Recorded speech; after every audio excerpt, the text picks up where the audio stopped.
What's up, everybody? We are back with another organ composition video. Today we're going to talk about the Cantus Firmus and writing organ preludes, sort of in the style of Bach. A classic way of writing organ preludes is to use something called a Cantus Firmus, which is Latin for firm or stable melody. The melody that is going to be, kind of permeating throughout this prelude. And often composers will use a hymn tune for this. I've written a short little organ prelude using a hymn tune that I think is one of the most underrated hymns, in Anglican hymnology. Through the Night of Doubt and Sorrow by Martin Shaw, which is hymn number 566, I believe, in the hymn book. Lovely tune. I think it's a hymn that should get a lot more love than it gets. We're gonna do that here by using it as the Cantus Firmus. One of the fun things about doing this sort of writing is, taking the Cantus Firmus, using it throughout, but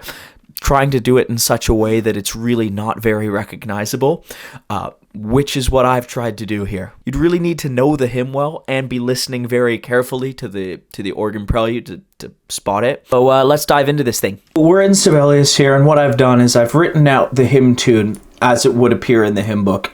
There's no text or anything. We're not thinking about this as a choral piece. We're thinking about this as really just a theme that we're going to work into this. We're not concerned about the way that tune is harmonized or the text, right? We're not thinking about singing this hymn, right? We're thinking about just using this musical idea as a theme, as the Cantus Firmus in this prelude. So we'll have a listen to the tune so you can get an idea of what we're trying to do here.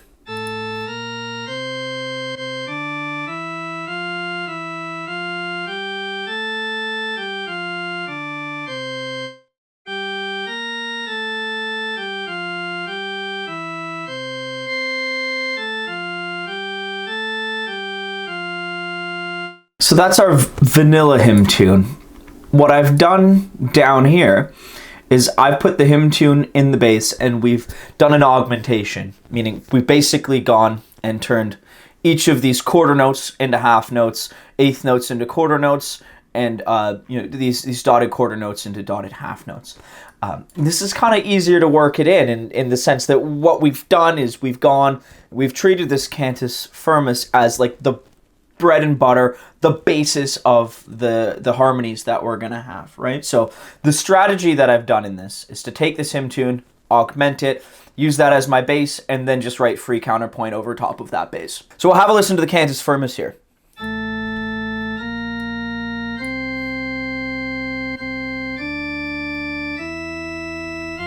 Just twice as slow.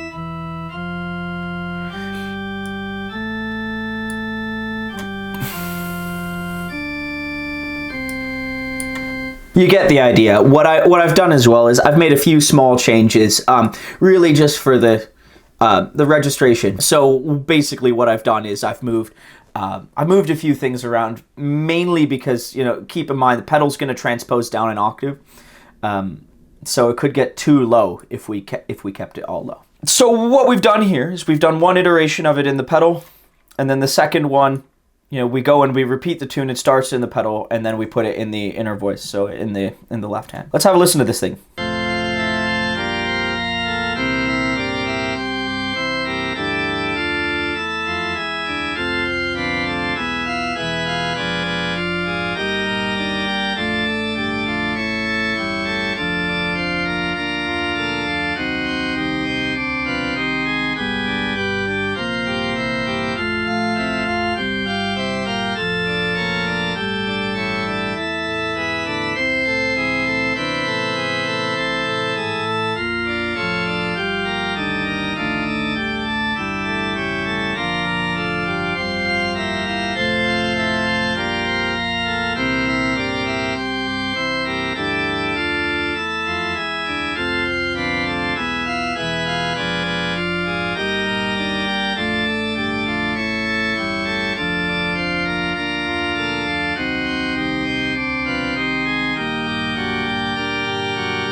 we have this Cantus Firmus running throughout it, in the augmentation version of it. But really, it's quite different. And that's the intent here, right? We don't want to go and just, have a spiced up version of a hymn. This is an entirely new piece from what we're doing in the hymn. This is not an arrangement of a hymn. It's something completely different. One of the main ways that we've kind of made this different, we start off in F major, right? This hymn is in F major. We start on a first inversion F major chord.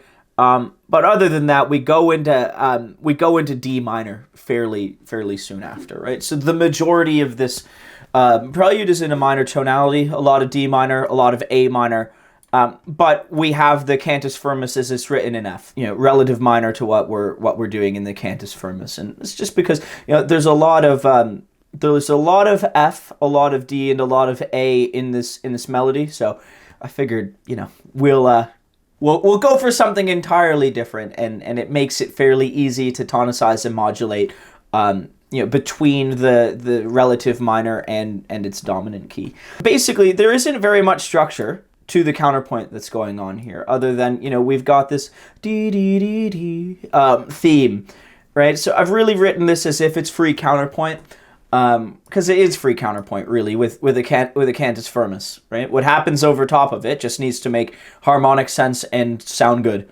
right? It's not like, I've been doing a fair amount of fugal writing on this channel lately. This is different from that, in that, there really aren't rules other than the harmonic rules that we want to follow in Baroque counterpoint writing, which I do break in this a bit. My music is a bit more dissonant, and I'm a little less strict about second inversion chords than Bach probably would have been. And that's fine. That's absolutely okay, I think. And so the only other thing really of interest that I want to call out that we did here was, in the second half of the second iteration of our Cantus Firmus, we went and we put it in the Cantus Firmus in the inner voice, right, in the left hand. And then, we've got a bit of an active pedal part going into the end here, where we have a sort of melodic sequence with that, lower auxiliary theme, right? That I just talked about. So we put that in the pedals. That's going to kind of spice things up as we go into the end a bit here, because we're used to having a fairly slow pedal. So that was our organ prelude using Through the Night of Doubt and Sorrow by Martin Shaw, which I think it was written in 1915. It was 1915 or 1916. Very different style from what we've done with this piece. This is, a very, very Baroque counterpoint type of organ writing that we've done here, but this is all just for fun. It's a bit short to use as a prelude for a service. You definitely could use this as a prelude for a service. I think the place where this piece would fit in the best is, there are a lot of situations in which, if you've got a choir that does a short anthem or can't do that much for a communion anthem, a lot of the times the organist will diddle or will play a short piece, right? If you've got, say a 2-minute anthem, right, and you go and half the congregation still has to receive by the time the anthem is finished, the organist could play something like this. Well, anyways, I hope you enjoyed the piece and took something away from this discussion.